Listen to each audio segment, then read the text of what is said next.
নমস্কার, কলকাতা টিভি ডিজিটালে আপনাদের সকলকে জানাই স্বাগত। আমি রয়েছি স্বর্ণালী আপনাদের সঙ্গে। আজ গ্যাস বুকিং সংক্রান্ত একটি গুরুত্বপূর্ণ তথ্য শেয়ার করতে চলেছি আপনাদের সঙ্গে।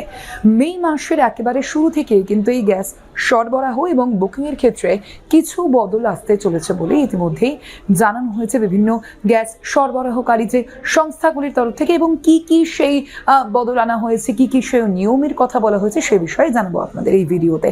ইতিমধ্যেই বলা হচ্ছে যে এই যে নিয়মের মধ্যে কিন্তু পড়ছে অবশ্যই কোন কোন সংস্থাগুলি, মূলত ইন্ডিয়ান অয়েল, ভারত পেট্রোলিয়াম এবং হিন্দুস্তান পেট্রোলিয়ামের মতো রাষ্ট্রায়ত্ত যে তেল সংস্থাগুলি রয়েছে সেগুলি কিন্তু এই নিয়মের মধ্যে পড়ছে।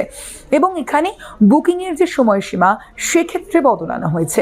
এতদিন পর্যন্ত একটি নির্দিষ্ট সময়ের ব্যবধানে কিন্তু গ্যাস বুকিং করা যেত, তবে নতুন নিয়মের সেই সময়সীমা বাড়ানো হয়েছে। শহরাঞ্চলে দেখা যাচ্ছে আগে 21 দিনের ব্যবধানে গ্যাস বুক করা গেলেও এবার তা বাড়িয়ে করা হয়েছে 25 দিন পর্যন্ত। গ্রামাঞ্চলের ক্ষেত্রে ব্যবধান বেড়ে দাঁড়াতে পারে 45 দিন পর্যন্ত, অন্ততপক্ষে এমনটাই কিন্তু জানতে পারা যাচ্ছে। পরবর্তীতে ডেলিভারিতে যে ওটিপি তা কিন্তু বাধ্যতামূলক করে দেওয়া হচ্ছে।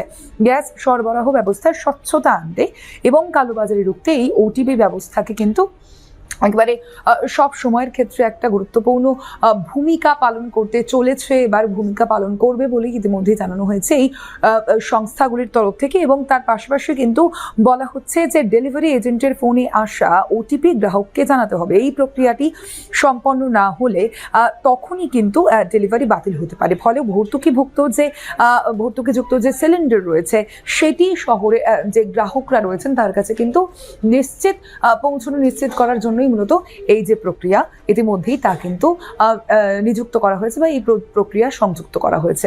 আধার কেওয়াইসির এবং ভর্তুকি এই বিষয়ে কিন্তু একটু গুরুত্বপূর্ণ কথা বলা হচ্ছে। প্রধানমন্ত্রী উজ্জ্বলা যোজনার গ্রাহকদের জন্য আধার ভিত্তিক কেওয়াইসি বাধ্যতামূলক করা হয়েছে এবং যারা এখনো পর্যন্ত এই প্রক্রিয়া সম্পন্ন করেননি তাদের তা দ্রুত করার নির্দেশও দেওয়া হয়েছে। বাড়তে পারে দামও।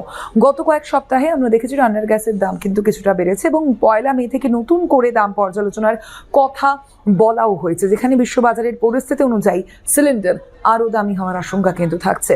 পিএনজি সংযোগে জোর দেওয়া হচ্ছে। যেসব এলাকায় পাইপলাইনের মাধ্যমে প্রাকৃতিক গ্যাস বা পিএনজি সংযোগ পৌঁছে গিয়েছে সেখানে গ্রাহকদের দ্রুত সিলিন্ডার ছেড়ে পাইপলাইনে সরতে উৎসাহিত করছে সরকারও।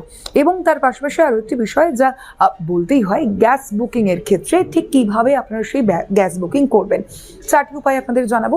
হোয়াটসঅ্যাপে আপনার গ্যাস প্রোভাইডারের অফিসিয়াল যে নাম্বার রয়েছে তা সেভ করে হাই বা রিফিল লিখে মেসেজ করতে পারেন। মিসড কল বা IVRS সিস্টেমও রয়েছে এখানে। আপনার যে রেজিস্টার্ড মোবাইল নাম্বার বা থেকে নির্দিষ্ট বুকিং নাম্বারে মিসড কল দিন বা IVRS কলে ভয়েস কমান্ড ফলো করে বুকিং নিশ্চিত করতে পারেন। পরবর্তীতে SMS আপনার ফোন থেকে LPG বা রিফিল লিখে বুকিং নাম্বারে SMS পাঠাতে পারেন। পাশাপাশি অ্যাপ বা ওয়েবসাইটে গিয়ে ইন্ডিয়ান অয়েল বা HP বে বা ভারত গ্যাসের অ্যাপ অথবা পোর্টালে গিয়ে সরাসরি সেখানে রিফিল বুক করতে পারেন। এই সংক্রান্ত খবরের আপডেট কিন্তু আপনাদের অবশ্যই জানলাম, তবে তার পাশাপাশি আর অন্যান্য খবরের জন্য অবশ্যই নজর রাখুন কলকাতা টিভি ডিজিটালে রাত দিন 7 দিন।